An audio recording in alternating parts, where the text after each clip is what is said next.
All right, good morning and welcome to first office hours of the summer session.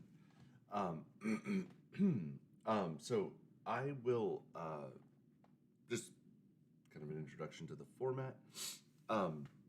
If you are here and you are live, hit me up with your question in the chat, and I'll answer them. And I will always prioritize live questions. So if you're here live, I will answer your question first. In the absence of any live questions, doesn't look like anybody's in the chat or in the live stream just yet. I will turn to my email and answer any questions submitted over email. So, which again, email me with the subject line Chem 305 office hours, and include a picture of the question that you have, so that I kind of have context for the problem, and I will answer your question. You can view it at your earliest convenience. And I do believe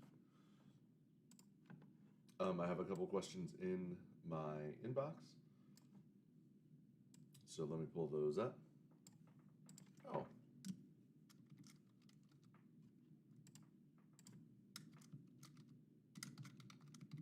Hey there. I was actually just about to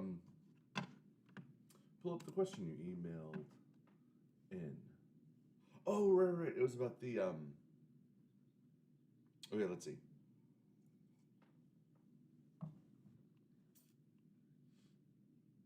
All the options are wrong, which is entirely possible.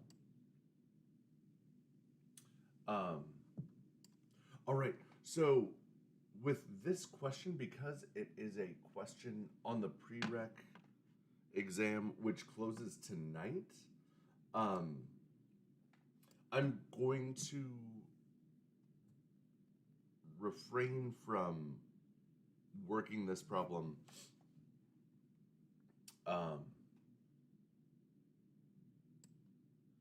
just because it's from a test that is still live. So any questions that are about an exam problem where the exam hasn't closed, I'm not going to answer those ones in office hours till after the exam is done. I can check really quick though. Give me a second. I can check to see, and if the correct answer is not there, then that is something that I will correct. Also, you'll get full credit, and everybody who has this problem if the correct answer is not available. All right, let's see here. Whoa.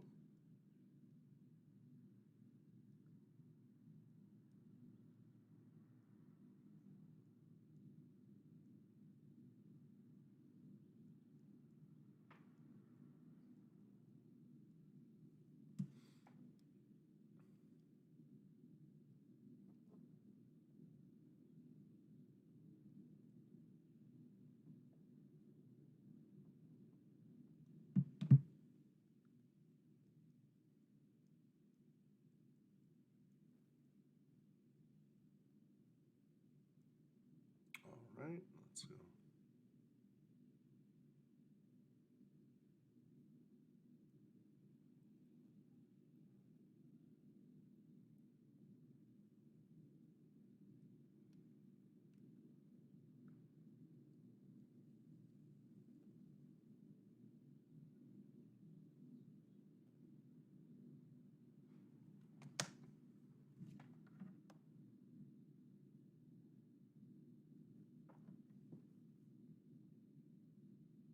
Okay. Yeah, you are totally correct. Totally correct. That the right answer is not available in this problem, so that's definitely a typo. I'm going to correct this, and I will regrade it so that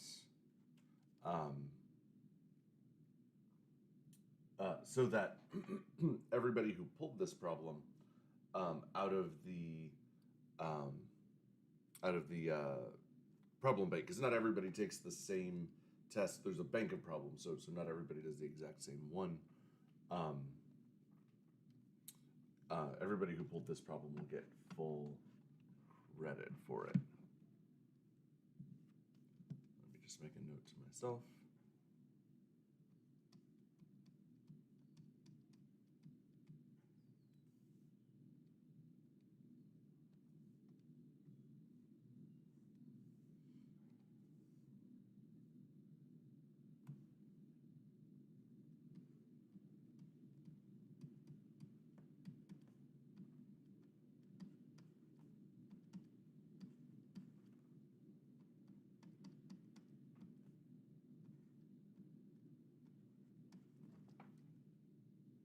Alrighty, okay.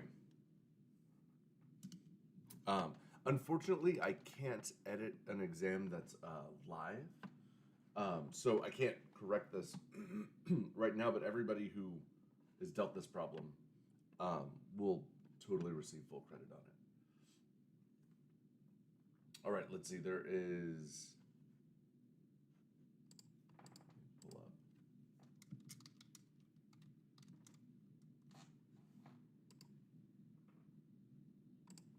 All right, we have another... Let's see. Oh, this is about the same one. Okay. Yeah, so it looks like both the only office hours questions we have are concerning the same problem.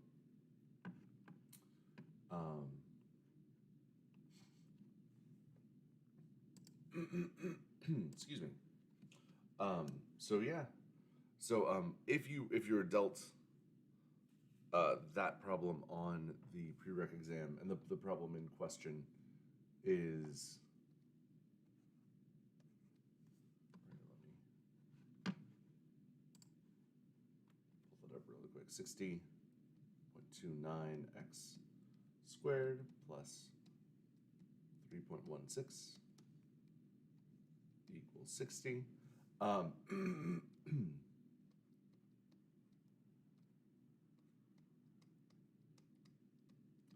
correct answer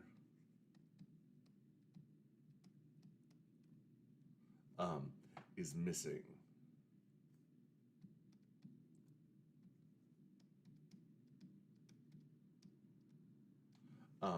Which means, because you'll never be punished for a mistake on my end, if you get this problem.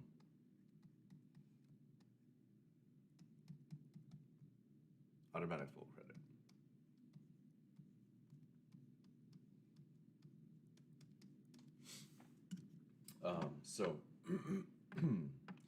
Dudes, thank you for bringing it to my attention. I'll fix it again. I can't edit it while an assignment is live. I have to wait till it closes, which it closes tonight. So I'll hit it up tomorrow. All right. So in the absence of any further questions, I'm here. I'll be here till 9. I'm ready for and want to answer any questions that you have. In the absence of questions, I'm going to check my email, do some course management stuff. But hit me up. I've got my eye on the live chat. I'm ready to answer any questions whenever they happen to surface.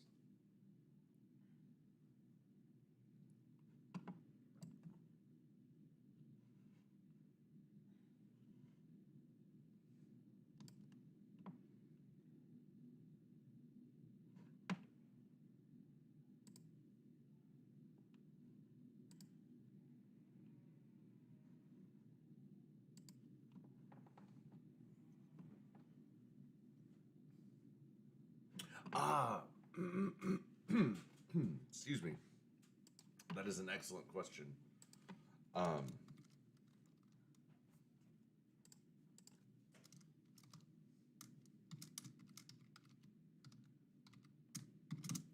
Yes, every time.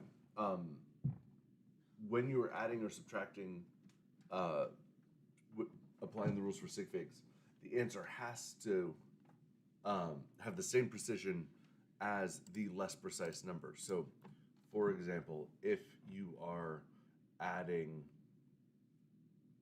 3.5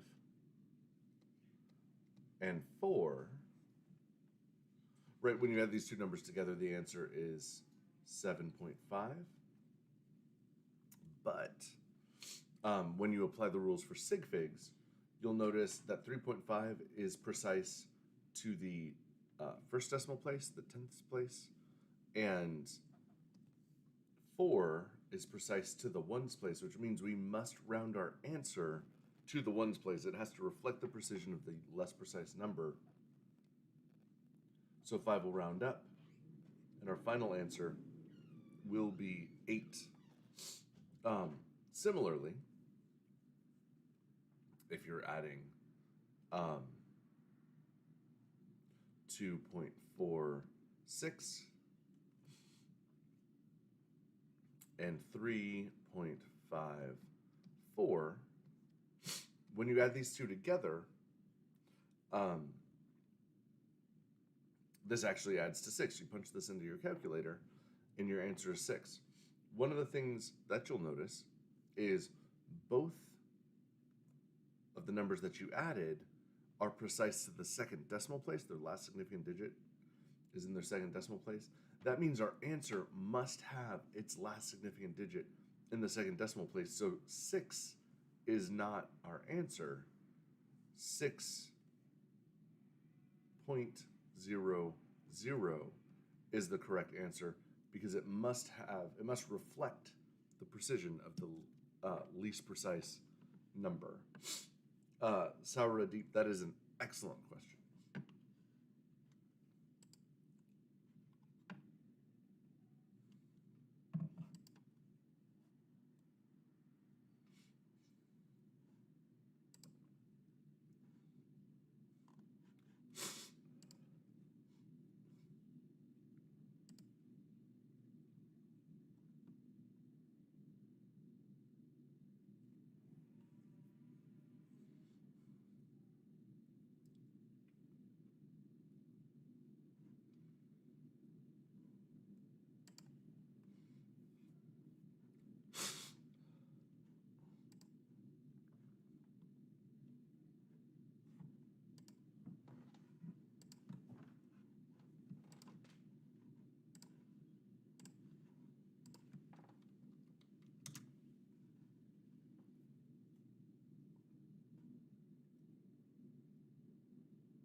Multiplying and dividing. So with addition, subtraction, you always look at precision, and precision is the place value of the last significant digit. The more precise a number, the further to the left its last significant digit is. Sorry, further to the right. With multiplication and division,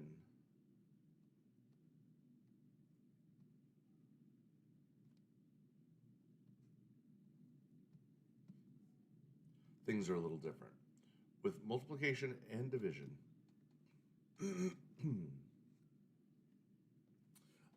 you are looking at the total number of sig figs. All right, so the rule for multiplying and dividing, you excuse me. So when you're multiplying or dividing, your answer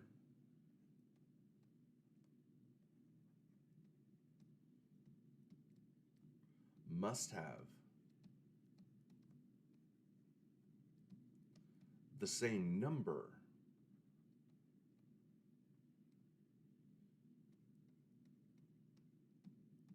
of sig figs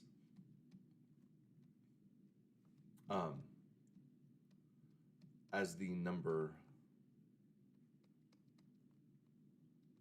with the fewest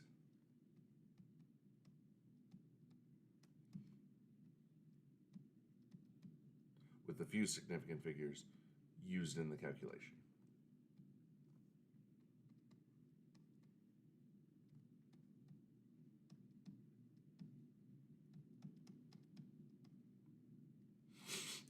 All right. So what this means, so applying this rule for sig figs, if you, oh, hang on.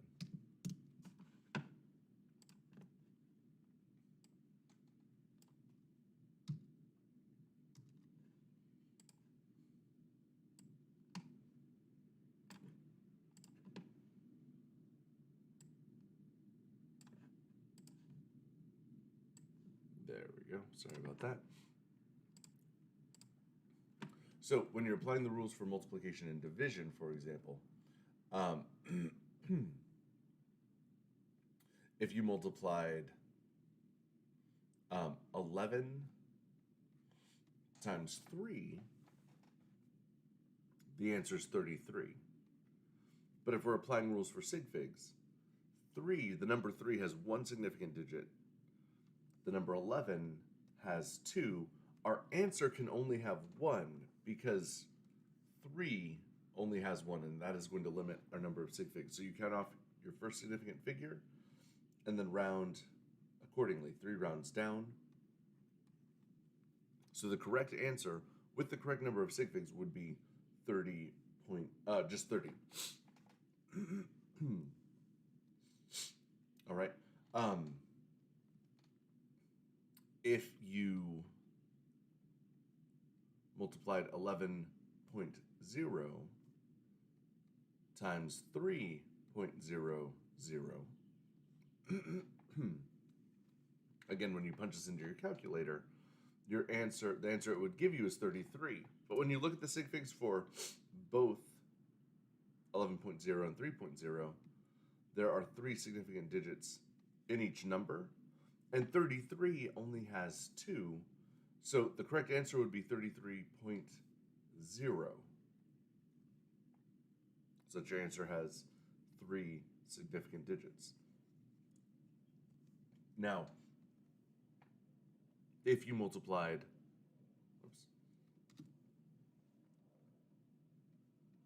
11 times 3.0, your calculator tells you the answer is 33. When you look at the numbers used, 11 has 2 sig figs, 3.0 has 2 sig figs, and 33 has 2 sig figs. So for this answer, it's correct as is. It has the correct number of sig figs. You don't have to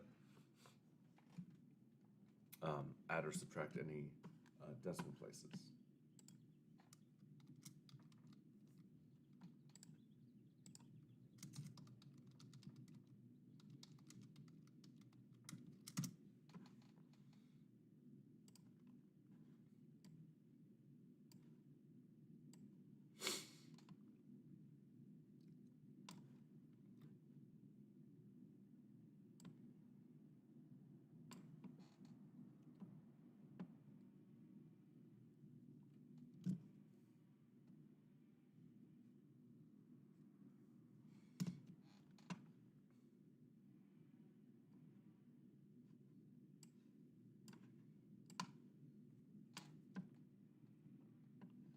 That is correct.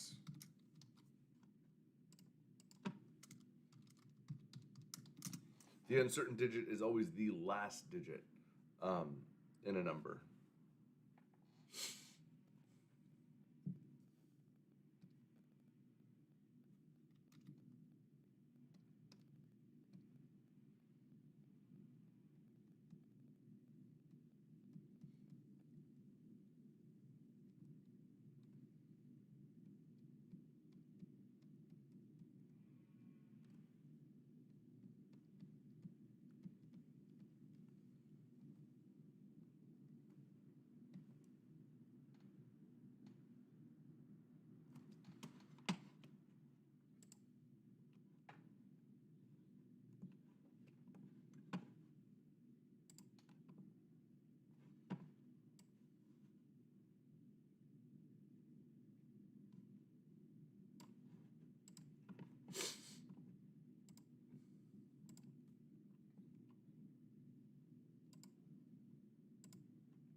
Okay, let's see. Can we think of energy as something we cannot play around with, such as throwing and catching?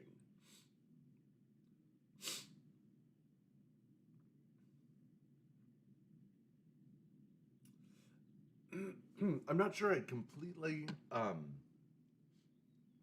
understand the question, um, but you can think of energy as, so it's not um, it doesn't have mass, so you can't like touch it, grab it, manipulate it in that way.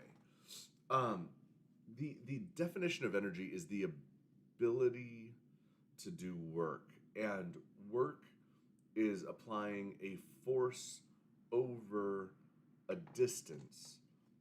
So a way to think about energy, you can think about energy as um, either motion or the ability to cause motion. Yeah, the ball. Okay, so in that analogy, the ball is material, but the ball isn't energy. The act of throwing the ball, you are giving the ball energy that is causing it to move through the air.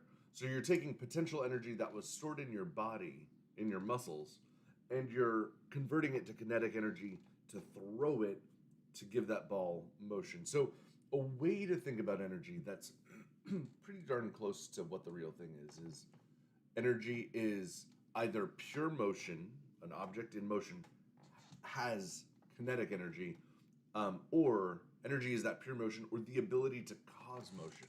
See, before you threw the ball, it's not that the energy was nowhere, the energy was stored in your limbs, and you took that potential energy and converted it into kinetic energy.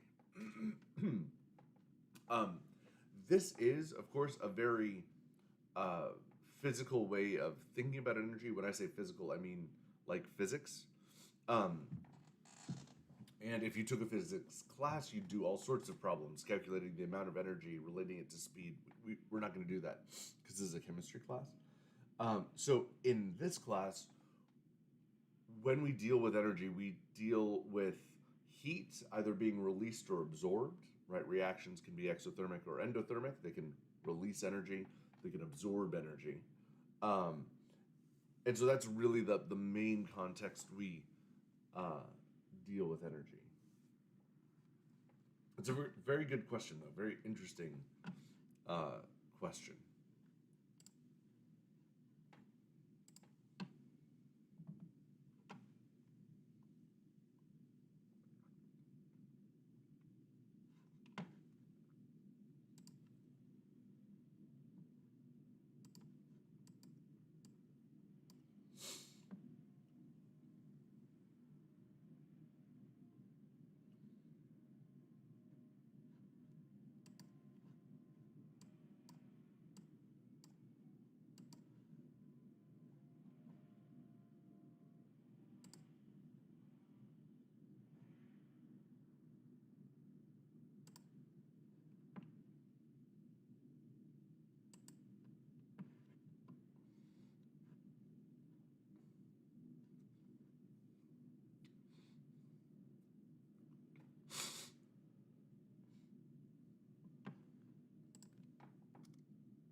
That is correct. Fire is pure energy. And actually, fire is pure energy, both thermal and light energy, both together.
Um,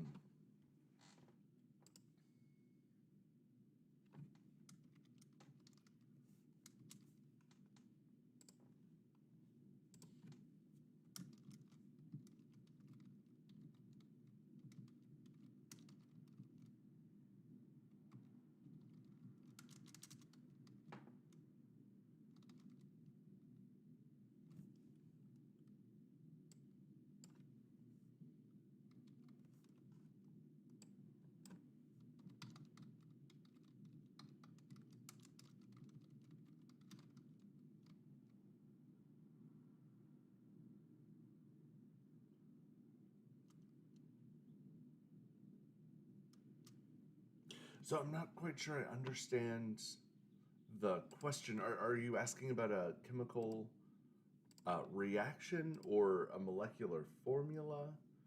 Um,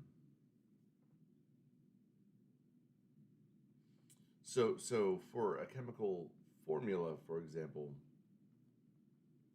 um,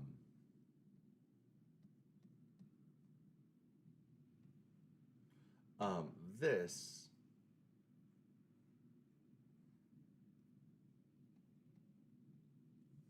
is the compound C3H6O. This is the compound. Okay, you're asking about a reaction. Um, so it so the answer to your question is not necessarily. You can have a reaction that's between individual elements. So, for example,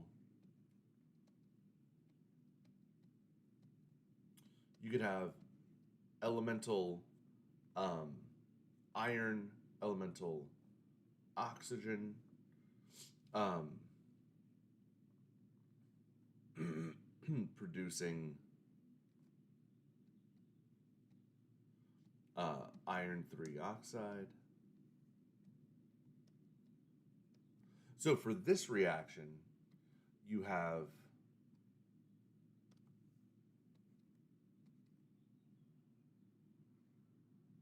both of these are elements.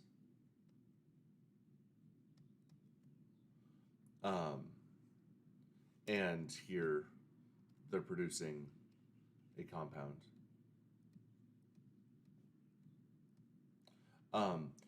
But there are examples where, well, for example, you could have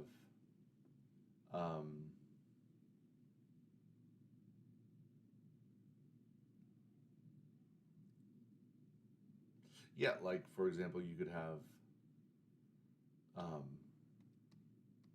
HCl plus NH3 producing, this is aqueous,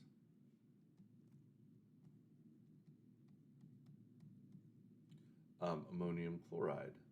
So here you have a compound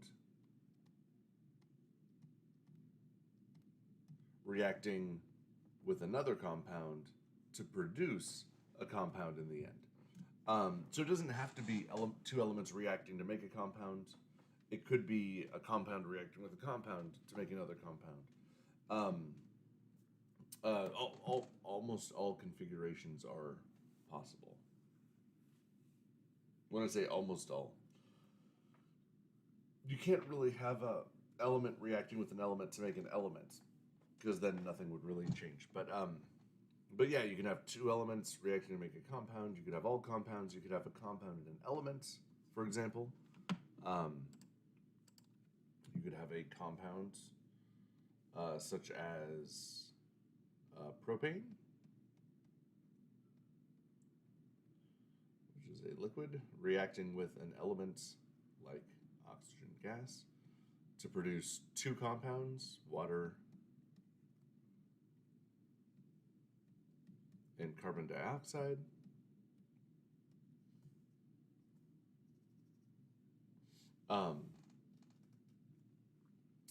How is HCl a compound?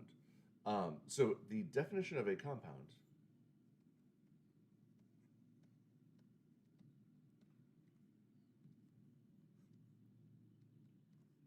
is a molecule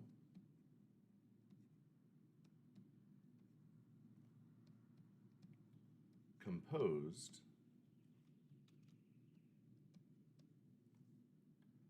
of two or more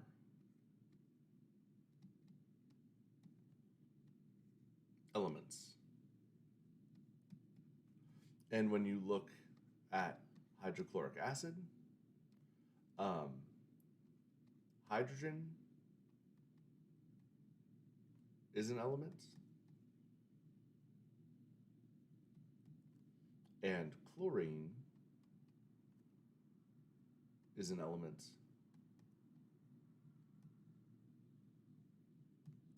So we have two different elements, which makes HCl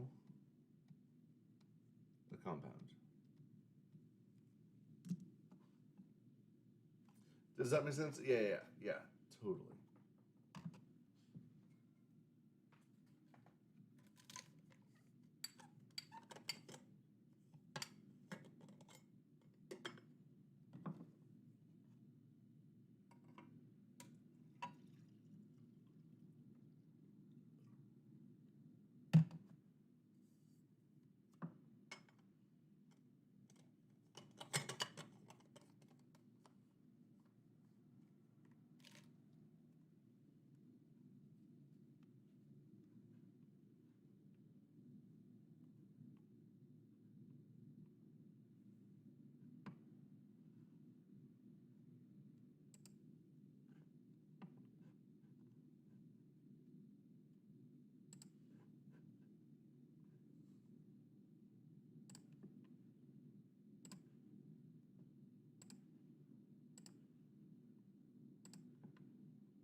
So if you go to modules in Canvas, under the week 1 module, there's a link to the lab 1+2 page. And everything you need is linked in that page.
Ah, great question. So, um,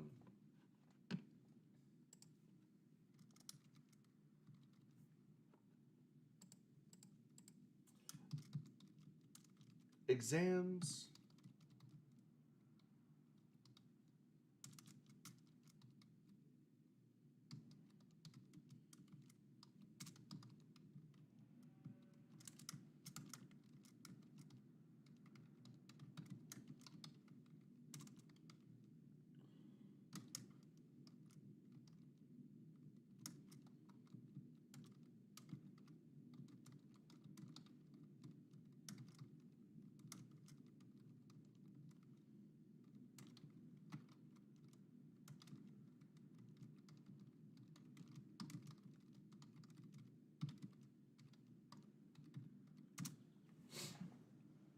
exams will always be a multiple choice and a numerical answer. So, like, do a calculation, enter.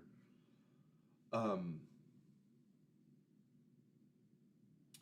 uh, the lab quizzes will have free response, some free response questions on them, in addition to the other types.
Alrighty, well, it is 9 o'clock.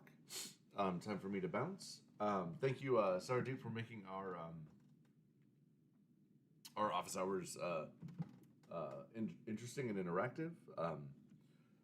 I will catch you guys next